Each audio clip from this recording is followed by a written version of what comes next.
All right, welcome to another one from the Outdoor Analyst. Today I have a really fun one for you. It may be a little overdue, but it's one of my favorite knives of the year.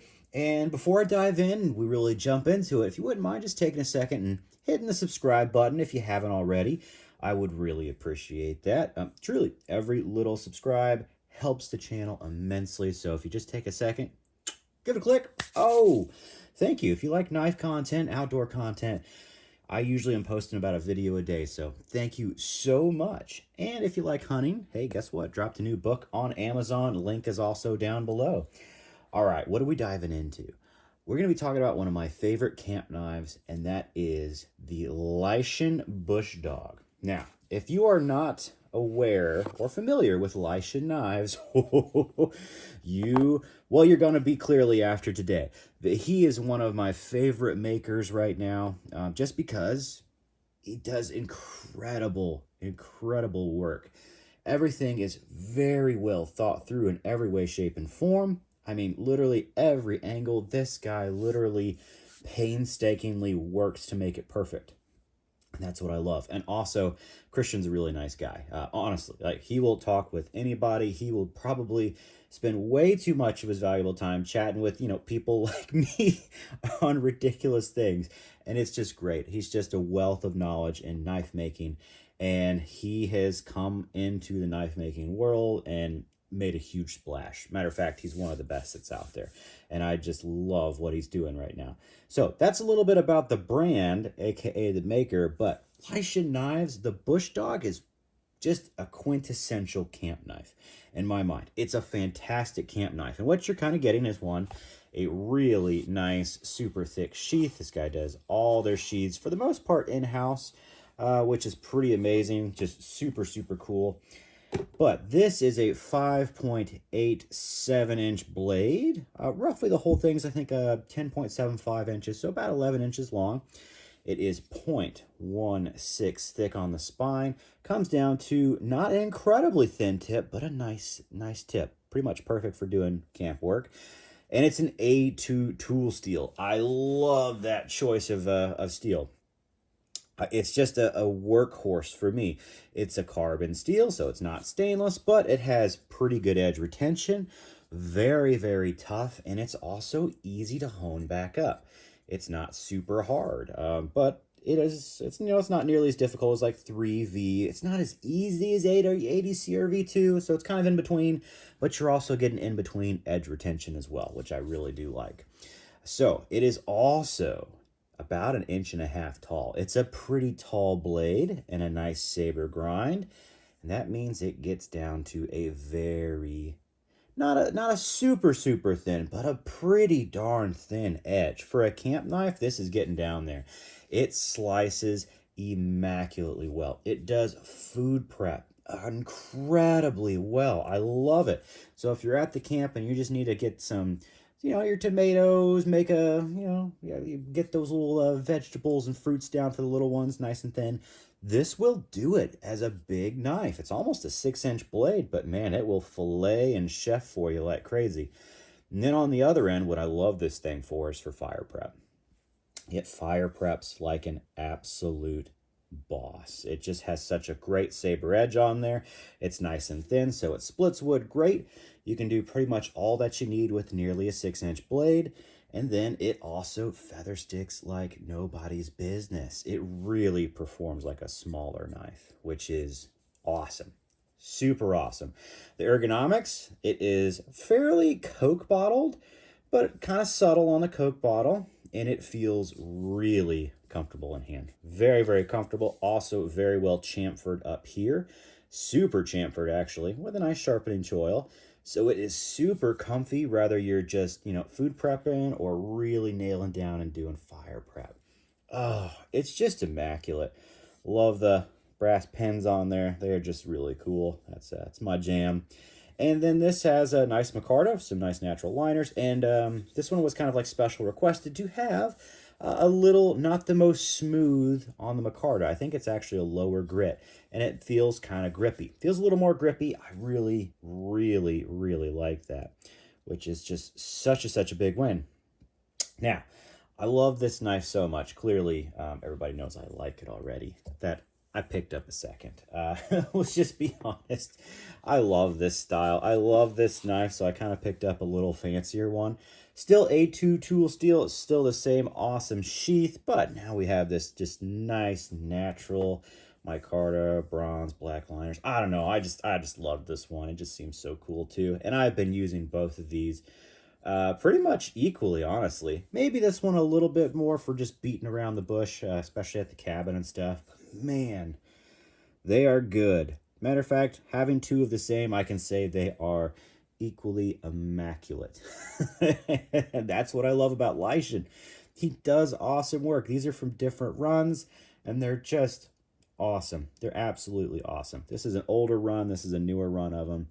And you just can't go wrong with them. So maybe let's do some comparisons so you have an idea about what this is for. Let's see. I have a very good knife company Walkabout here. Another great camp knife. This one's a Nitro V. It's about a 6-inch blade. And as you can tell, very similar on size. Has a slightly longer blade to it. Not by much, but just a little bit.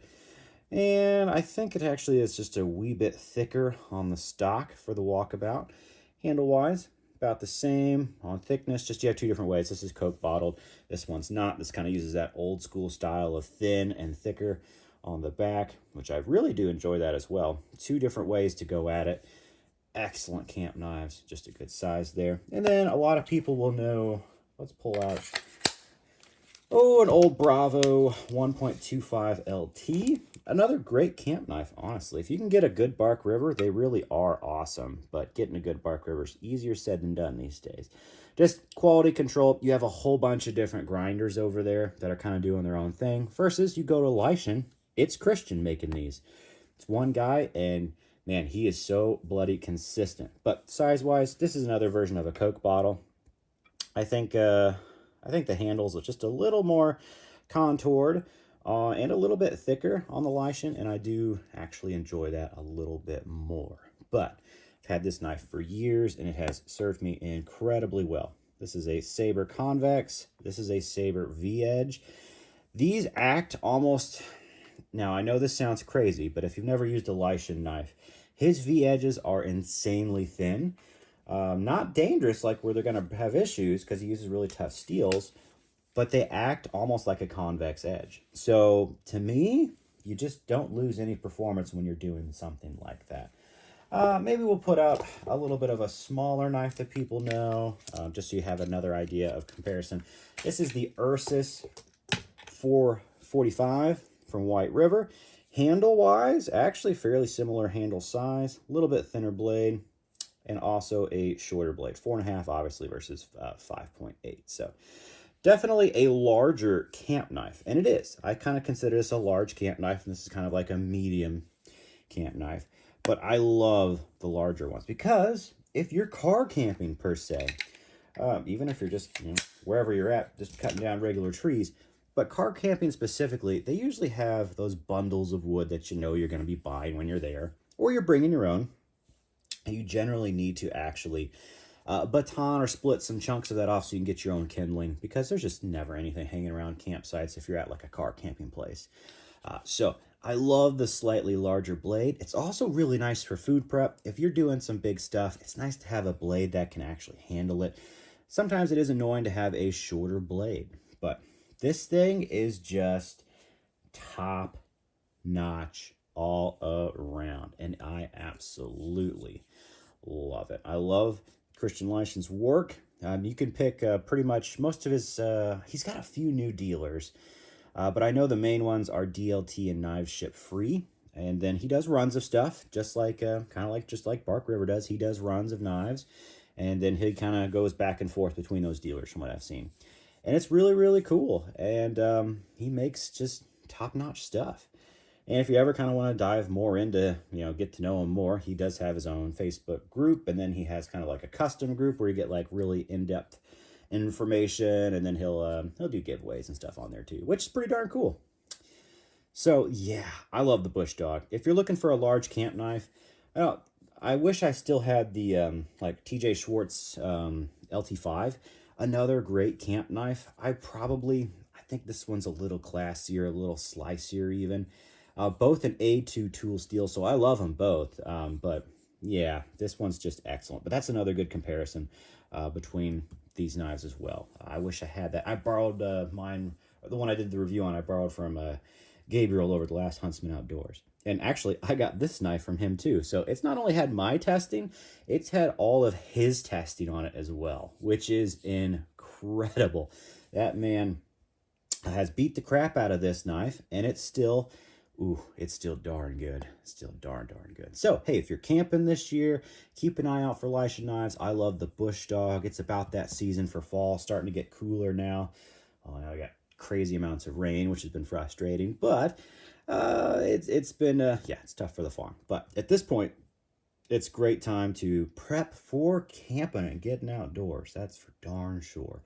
Especially when you get that first freeze and the bugs are gone. All right. Hope this was fun. Let me know what you think below. But put some other good camp knives on there for people to check out. But as far as a custom camp knife goes, you know, these are excellent. And they're usually running between like $250 and $350, depending how fancy you go. For a custom knife, you know, that's production cost right there. And that's just absolutely immaculate. And I don't think that can really be, it's hard to beat that, to be honest with you. Just a win-win. All right. I will catch y'all on the next one.